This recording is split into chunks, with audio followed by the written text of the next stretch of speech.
El aire del Valle Sereno siempre olía a polvo y a promesas rotas. Para Amalia, de 19 años, era el único perfume que había conocido. Se movía por los pasillos de la hacienda de su familia como un fantasma, una sombra cuyo único propósito era no ser notada. El silencio era su capa y su jaula, impuesto por la fina cicatriz plateada que cruzaba su garganta, un recuerdo de garras que le robaron la voz, pero no la vida. Su familia consideraba que el animal le había hecho un favor a medias. Esa noche, mientras recogía los restos de la cena, el sonido de las risas de su familia en el salón era como un cristal que la separaba del mundo. Su hermanastra, Catalina, perfecta y radiante, entró en el comedor, su vestido de seda susurrando contra el suelo de baldosas. Vio a Amalia señalando a una sirvienta para pedir un trapo, y una sonrisa cruel se dibujó en sus labios. «Mira, madre», llamó Catalina con voz cantarina. «La muda hace sus monerías. Es casi como tener una mascota entrenada, ¿no crees?» Doña Beatriz, su madrastra, apareció en el umbral con el ceño fruncido. Su mirada barrió a Amalia con desdén. «Deja de ser una presencia sombría y desagradable en mi casa, niña. Y apúrate. Tu lentitud es una ofensa». Amalia bajó la cabeza, el calor de la vergüenza subiendo por su cuello, deteniéndose justo debajo de la cicatriz. Su padre, don Ricardo, pasó por el pasillo, su mirada atravesándola como si fuera aire. Para él, ella no era una hija, sino una deuda viviente, un recordatorio constante de un mal negocio con el destino. Se retiró a la cocina, donde comía sola, de pie junto al fogón. Una de las cocineras, una anciana de manos amables, le deslizó un trozo de pan caliente. Era el único gesto de cariño que recibiría ese día, y le supo a ceniza en la boca. Era la marcada silenciosa, una pieza rota en una casa que solo valoraba lo impecable. Más tarde, oculta en la penumbra del pasillo mientras remendaba una cortina, las voces de su padre y su madrastra llegaron desde el estudio, afiladas y tensas. «El rey lobo exige un tributo», dijo don Ricardo, su voz cargada de una ansiedad que rara vez mostraba. «Un gesto de buena fe por los malentendidos en la frontera. Robamos de sus tierras, y ahora pide pago». «¿Oro? ¿Ganado?», replicó doña Beatriz, su voz un siseo. «No podemos permitirnos perder más, Ricardo. La sequía nos está matando». Hubo una pausa pesada, un silencio que pareció absorber todo el aire del pasillo. Amalia contuvo la respiración, la aguja temblando en sus dedos. Entonces, la voz de su padre sonó, fría y definitiva como el acero de un cuchillo. «No quiere oro, quiere una muestra de lealtad, un sacrificio. Enviaré a Amalia». La aguja se le clavó en el pulgar. Una gota de sangre, oscura y brillante, floreció sobre la tela pálida. No sintió el dolor. El mundo entero se había reducido al eco de esas palabras. La respuesta de su madrastra fue aún peor, desprovista de malicia, pero llena de una lógica aterradora. «Es una solución», dijo doña Beatriz, con un suspiro de alivio. «Nadie la extrañará. Y Catalina queda a salvo para un buen matrimonio. Un pequeño sacrificio por el bien mayor. Un sacrificio. Una carga. Un objeto descartable». Las etiquetas que había llevado toda su vida ahora se solidificaban en una sentencia de muerte. Se deslizó silenciosamente hacia su habitación, un cuarto pequeño y sin adornos en el ala de la servidumbre. La calma que la invadió era devastadora. No había sorpresa, solo la confirmación hueca de lo que siempre había sabido, que su existencia era un problema que finalmente había encontrado su solución. A la mañana siguiente, la luz gris del amanecer se filtraba por su ventana. Amalia preparó una pequeña bolsa de tela gastada. No había mucho que llevar. Un vestido remendado, un peine de madera. Sus dedos se cerraron sobre su único tesoro, un pajarito de madera tallada, con un ala ligeramente astillada, un regalo de su verdadera madre, cuyo rostro apenas recordaba, pero cuyo amor sentía en la suavidad de la madera. Acarició la pequeña figura, una despedida silenciosa al único vínculo de ternura que había conocido. No lloró. Las lágrimas se habían secado hacía años, dejando un dolor sordo y permanente en su pecho. Creía que la enviaban a la muerte, a las garras del monstruo del que hablaban las leyendas, el rey lobo de la Sierra de la Luna. Y una parte de ella, la parte que su familia había moldeado con desprecio, creía que era justo. Las cosas rotas se tiran. Salió de la hacienda sin que nadie le dijera adiós. Catalina la observó desde la ventana de su habitación, una sombra de triunfo en su rostro. Doña Beatriz simplemente se dio la vuelta. Su padre ya había dado la orden y se había marchado, lavándose las manos de la transacción. Subió a la carreta destartalada que la esperaba. Las ruedas chirriaron al empezar a moverse, un lamento que hacía eco al silencio de su alma. No miró hacia atrás. No había nada que ver en la casa que nunca fue su hogar. La carreta se detuvo con un chirrido agudo que pareció rasgar el silencio opresivo de la Sierra de la Luna. El conductor, un hombre con el miedo grabado en el rostro, No se atrevió a mirarla mientras descargaba su pequeña bolsa. «Aquí es», murmuró, antes de azotar a los caballos y desaparecer por el camino, dejando a Amalia sola en el umbral del territorio del rey lobo. El aire era gélido, cargado con el olor a pino húmedo y tierra helada. Cada ráfaga de viento parecía susurrar advertencias, y las sombras de los árboles se alargaban como garras afiladas. Amalia se abrazó a sí misma. El fino tejido de su vestido una defensa inútil contra el frío que le calaba los huesos. Esperaba. No sabía qué exactamente, pero la resignación era una vieja amiga. Si iba a morir, que así fuera. Era un final más honesto que la vida silenciosa que había soportado. El crujido de una rama rota la hizo sobresaltarse. De la espesura del bosque emergieron figuras, no caminando, sino fluyendo entre los árboles con una gracia depredadora. Eran inmensos, más altos y anchos que cualquier hombre que hubiera visto, y a sus lados trotaban lobos del tamaño de terneros, con ojos que brillaban como brasas en la penumbra. Amalia contuvo el aliento, su corazón un tambor salvaje contra sus costillas. En el centro del grupo se encontraba su líder. Era una montaña de hombre, con el cabello oscuro cayendo sobre hombros que parecían tallados en granito. Las cicatrices surcaban su piel expuesta, mapas de batallas ganadas, y sus ojos eran de una plata líquida, intensa y antigua, y estaban fijos en ella. Era Rocco, el rey lobo, la bestia de las leyendas de su infancia. El miedo puro y paralizante la inundó. Se encogió sobre sí misma apretando los ojos, esperando el impacto, el dolor, el final. Pero el final no llegó. En su lugar hubo un silencio profundo, roto solo por el sonido de la respiración contenida de las bestias y los hombres. Lentamente, Amalia abrió los ojos. Lo que vio la dejó sin aliento. El rey lobo estaba arrodillado frente a ella, a una distancia respetuosa, su enorme cuerpo doblado en un gesto que no era de ataque, sino de reverencia. Sus ojos plateados ya no parecían amenazantes, sino que ardían con una intensidad que la recorrió por completo. Una mirada que parecía ver más allá de su cicatriz, más allá de su silencio, directamente a su alma temblorosa. Extendió una mano gigantesca, con los nudillos callosos y las venas marcadas, no para agarrarla, sino con la palma hacia arriba, en una invitación silenciosa. Su voz, cuando habló, fue un trueno suave, una vibración profunda que sintió más en sus huesos que en sus oídos. «Aquí estás a salvo». La confusión era un torbellino en su mente. ¿Salvo? ¿Con él? Uno de sus guerreros, un hombre con una cicatriz feroz en la mejilla, dio un paso adelante, su labio crispado en una mueca de desdén. «Mi rey, nos han insultado. Nos envían a la hija rota, a la muda, como si fuéramos carroñeros que aceptan sus sobras». Las palabras eran cuchillos, las mismas que había oído toda su vida, y Amalia se estremeció, preparándose para que la ilusión se rompiera. Pero Rocco no apartó la mirada de ella. Se puso de pie lentamente, su altura eclipsando el sol poniente, su presencia una tormenta contenida. Su voz resonó en el claro, una ley inquebrantable dirigida a todos, pero sus ojos plateados nunca dejaron los de ella. Ellos la llamaron una carga. Yo la llamo mi tesoro. Lo que su ceguera descartó como roto, mi alma lo reconoció como perfecto. El mundo de Amalia se inclinó sobre su eje. Tesoro. Perfecto. Esas palabras no le pertenecían. Eran de un idioma extranjero que nunca había esperado entender. Rocco se acercó, y por primera vez, no retrocedió. Con una delicadeza que contradecía su tamaño, tomó su pequeña bolsa de sus dedos entumecidos, y luego la levantó en sus brazos, como si no pesara más que una pluma.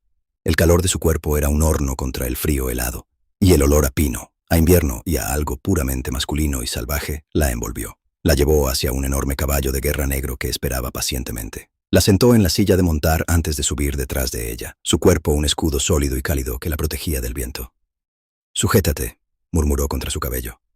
Amalia, aturdida, aferró sus manos al pomo de la silla, sintiendo el retumbar del pecho de él contra su espalda con cada latido de su corazón.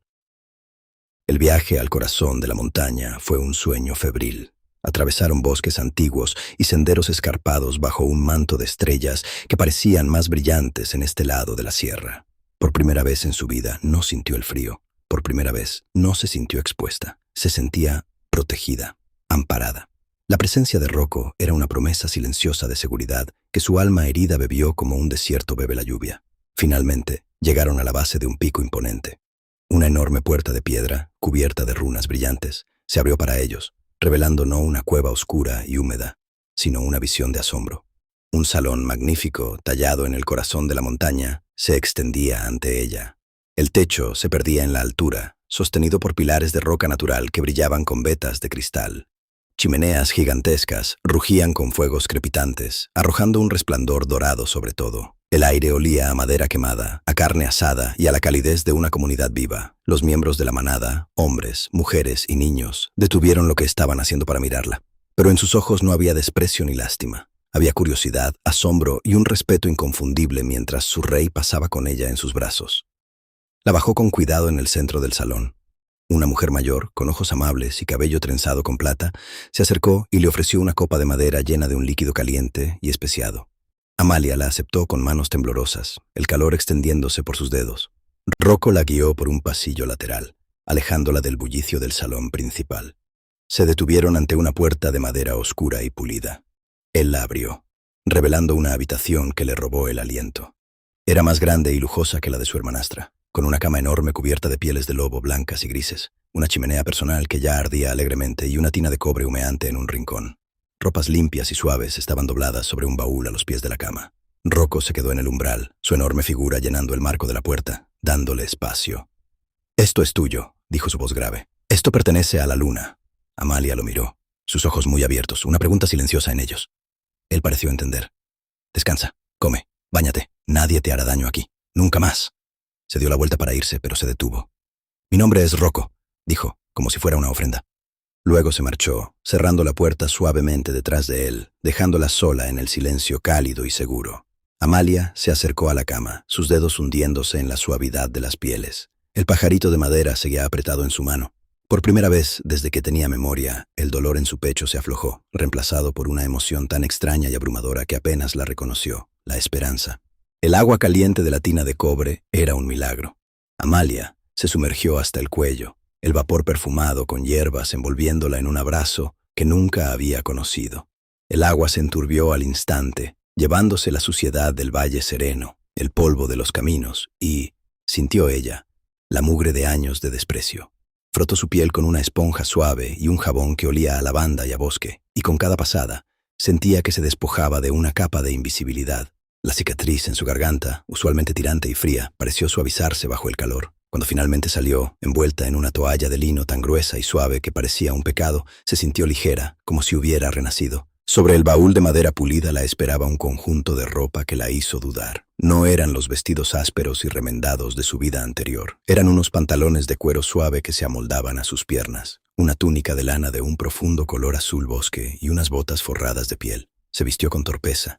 La sensación de las telas nobles contra su piel era a la vez extraña y embriagadora. Se miró en el reflejo de un escudo de plata pulida que colgaba en la pared. La chica que le devolvía la mirada era otra. Sus mejillas tenían un toque de color por el calor, sus ojos ya no estaban hundidos por la fatiga, y su cabello, ahora limpio y cepillado, caía en ondas oscuras sobre sus hombros. No era hermosa como Catalina, pero era sólida, real. Una suave llamada en la puerta la sobresaltó. Era la misma mujer mayor de ojos amables que le había ofrecido la bebida en el gran salón. Entró con una bandeja cargada de comida. Un estofado humeante cuya fragancia llenó la habitación, pan recién horneado y una jarra de leche. La mujer, cuyo nombre supo después era Elara, la matriarca sanadora de la manada, no intentó hablarle. Simplemente dejó la bandeja en una pequeña mesa junto al fuego, le dedicó una sonrisa cálida que alcanzó sus ojos y se retiró en silencio. Amalia comió sentada en el suelo, sobre una piel de oso, tan cerca del fuego que casi podía sentir cómo el calor le derretía el hielo del alma. Comió lentamente, saboreando cada bocado. No eran las sobras frías de la cocina de su padre. Era un festín, y era para ella. Esa noche se acurrucó en la cama inmensa, hundiéndose en las pieles. El llanto que había contenido durante una década finalmente brotó, pero no eran lágrimas de tristeza, sino de un alivio tan profundo que dolía. Los días siguientes fueron un despertar sensorial. El corazón de la montaña no era un lugar de bestias salvajes, sino una comunidad vibrante y ruidosa. El aire olía a pino quemado, a metal forjado y a pan.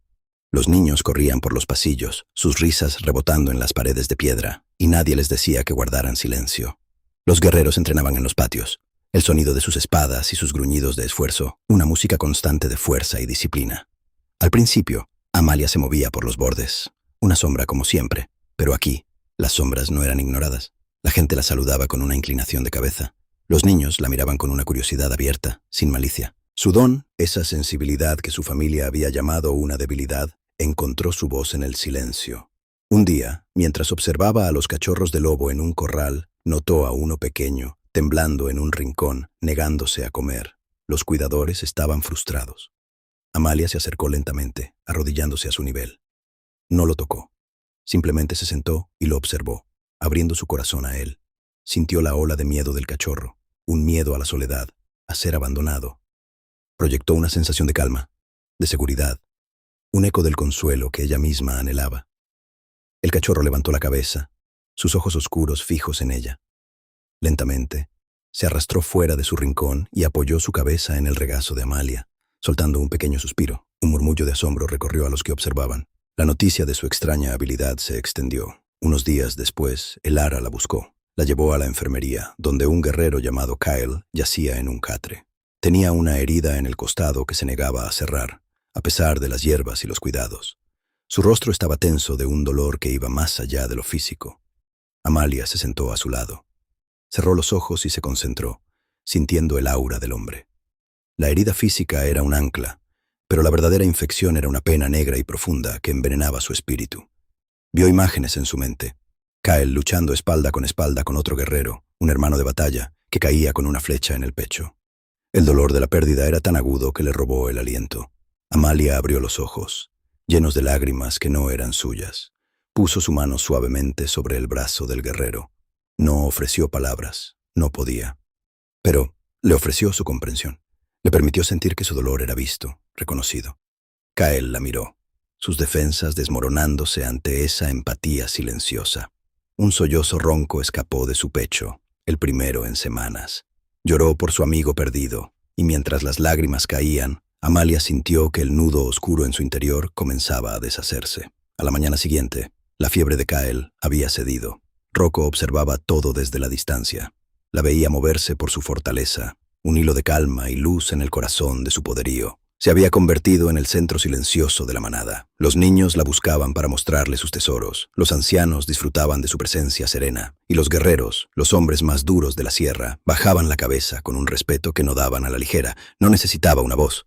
Su alma hablaba un idioma que todos ellos entendían. Una noche, la encontró en uno de los balcones más altos de la fortaleza, mirando la luna que colgaba como una perla sobre los picos nevados.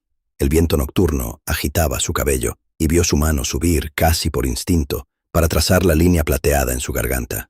Su expresión era de una tristeza antigua, una vergüenza grabada en su ser. Rocco se acercó, sus pasos inaudibles para un hombre de su tamaño. Ella no se sobresaltó, siempre parecía saber cuándo él estaba cerca. Él se detuvo a su lado sin decir nada, simplemente compartiendo el silencio.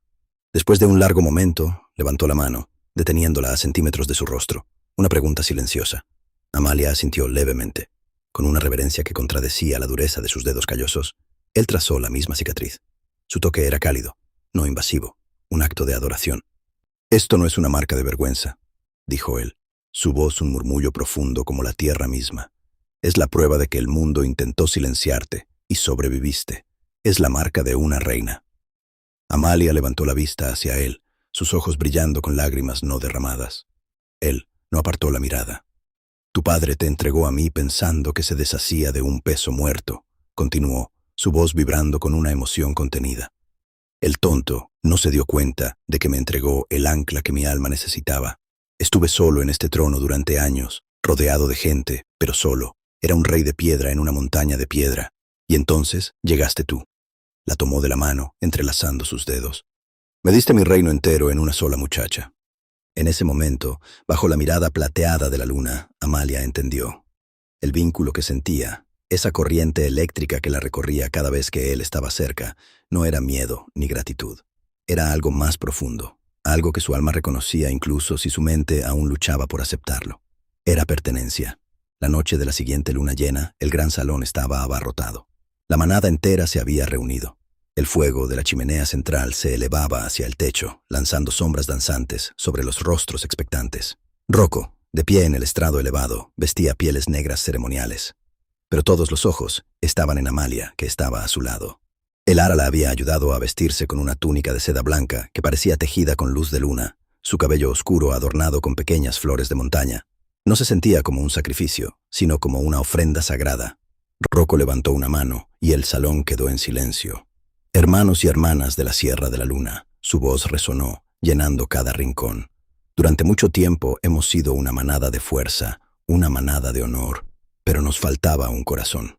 Sus ojos plateados se posaron en Amalia, y el mundo entero pareció reducirse a la conexión entre ellos dos. El destino, en su extraña sabiduría, nos lo ha traído. Nos enviaron lo que creían que estaba roto, y en su lugar recibimos lo que nos completa. Se volvió hacia Amalia y se arrodilló ante ella. Un rey inclinándose ante su igual, tomó su mano y la besó. Amalia, mi compañera, mi alma, mi luna. Luego se levantó, la atrajo suavemente hacia él y a la vista de toda su gente. Inclinó la cabeza y presionó sus dientes suavemente contra la curva de su hombro, justo sobre la seda. No fue un acto de violencia, sino un sello, una promesa de pertenencia eterna, una marca de amor. Un calor explosivo se extendió por las venas de Amalia, y por primera vez sintió el vínculo entre ellos solidificarse, una conexión irrompible. Un segundo de silencio tenso, y luego el salón estalló. Un aullido unificado, poderoso y alegre, se elevó desde cada garganta, un sonido que sacudió los cimientos de la montaña. Era un coro de aceptación, de celebración, de bienvenida. Amalia miró los rostros de la manada, rostros de guerreros, de madres, de ancianos, y en cada uno vio reflejado su propio valor. Ya no era la marcada silenciosa, no era una carga, ni un objeto descartable. Era Amalia de la Sierra de la Luna, era la luna del Rey Lobo, y finalmente, después de una vida de silencio y soledad, estaba en casa. El invierno se había aferrado a la Sierra de la Luna con garras de hielo, pero dentro del corazón de la montaña, el calor de la vida prosperaba. La noticia llegó como una brisa helada, colándose por una grieta. Un emisario del Valle Sereno solicitaba una audiencia. Amalia estaba sentada en su propio trono, una obra de roble oscuro pulido junto al de granito de Rocco, cuando escuchó la petición. Un temblor, un eco fantasma del miedo de su vida pasada, la recorrió por un instante, pero se desvaneció tan rápido como llegó, reemplazado por una calma gélida. Sintió la mano de Rocco cubrir la suya, un ancla de calor y poder inquebrantable. Sus ojos plateados se encontraron con los de ella, y en ellos no había preguntas, solo una confianza absoluta. Asintió. Era hora. Las grandes puertas del salón del trono se abrieron, revelando dos figuras recortadas contra la luz gris del exterior. Don Ricardo y Catalina. La sequía y la desesperación habían marchitado su arrogancia. Las finas ropas de su padre colgaban de un cuerpo más delgado, su rostro surcado por la preocupación. Catalina, cuya belleza siempre había sido su moneda de cambio, parecía pálida y demacrada, su vestido de viaje manchado de polvo. Sus ojos se abrieron con incredulidad al ver a Amalia, no a la sombra silenciosa que recordaban, sino a una reina. Estaba envuelta en pieles de lobo color nieve y sedas del color del cielo nocturno. Su cabello oscuro caía en una trenza adornada con hilos de plata, y su piel, antes pálida por la mala alimentación, tenía el brillo saludable de quien es amada y cuidada. La cicatriz de su cuello ya no parecía una imperfección, sino una joya pálida sobre su piel. Don Ricardo recuperó la compostura, aunque sus ojos no podían dejar de mirar a su hija transformada. Ignorándola por completo, se arrodilló torpemente ante Rocco. «Gran Rey Lobo», comenzó, su voz untuosa con una desesperación mal disimulada. «Mi tierra se muere. La sequía nos consume. Vengo a suplicar su generosidad. A cambio de grano y agua, ofrezco una alianza duradera, y a mi hija mayor, Catalina, como prueba de nuestra buena fe». Catalina intentó una sonrisa seductora, pero se convirtió en una mueca patética. El silencio que siguió fue pesado y absoluto. Rocco no se movió. Su rostro era una máscara de piedra, sus ojos plateados fijos en el hombre que se arrastraba a sus pies. Luego, lentamente, giró la cabeza y miró a Amalia. No dijo nada, pero el mensaje fue claro para todos en el salón. El poder de decidir no era suyo, sino de ella. Amalia se levantó. Cada movimiento era deliberado, lleno de una gracia que nunca antes había poseído. El salón contuvo la respiración. Un guerrero Lycan, Kyle, a quien ella había ayudado a sanar, dio un paso adelante desde las sombras para situarse a su lado, listo para ser su voz. Las manos de Amalia se elevaron y comenzó a hablar en el lenguaje fluido y elegante de los signos. Sus gestos no eran los de una niña asustada, sino los de una soberana dictando sentencia. «Usted no viene a pedir ayuda», tradujo Kyle, su voz profunda resonando con la fría furia de las palabras de Amalia. «Viene a hacer otro negocio, a vender a otra hija, ya que la primera que desechó se ha vuelto demasiado valiosa para usted». La cara de don Ricardo se contrajo en una máscara de humillación y rabia. «Tú no tienes derecho», siseó, finalmente dirigiéndose a ella. «Sigues siendo mí. No soy nada suyo. continuaron las manos de Amalia, y la voz de Kael cortó el aire como un látigo. Durante 19 años usted me llamó una carga.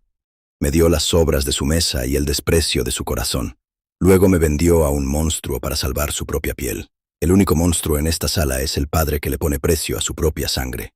Catalina, viendo su última esperanza desvanecerse, gritó: «Es una mentirosa, una muda inútil que te ha hechizado, mi rey». Fue entonces cuando Rocco se levantó.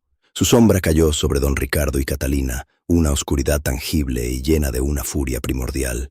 Su voz no fue un grito, sino un retumbar bajo y aterrador que hizo vibrar las piedras del suelo. «Viniste a mi casa a suplicarle al monstruo», dijo, cada palabra un golpe. «Pero el único monstruo que veo aquí es el hombre que trata a su hija como si fuera basura. Me diste el mayor regalo que mi reino ha conocido. Me entregaste el ancla que mi alma necesitaba. Me diste mi reino entero en una sola muchacha». Se inclinó, su rostro a centímetros del de don Ricardo. «¿Y ahora me pides granos y agua? Debería darte las gracias. Me diste algo que ninguna riqueza puede comprar. Ahora regresa a tu tierra estéril, que es un reflejo perfecto de tu corazón». Con un gesto de su mano, los guardias se apoderaron de don Ricardo y Catalina, arrastrándolos fuera del salón del trono mientras sus protestas se convertían en sollozos de desesperación. Las grandes puertas de piedra se cerraron con un estruendo final, sellando el pasado para siempre. Amalia observó cómo se cerraban, y no sintió odio ni triunfo, solo una profunda y liberadora paz. El capítulo estaba cerrado. Se volvió hacia Rocco, que ya la estaba mirando, su furia desvanecida y reemplazada por una devoción infinita.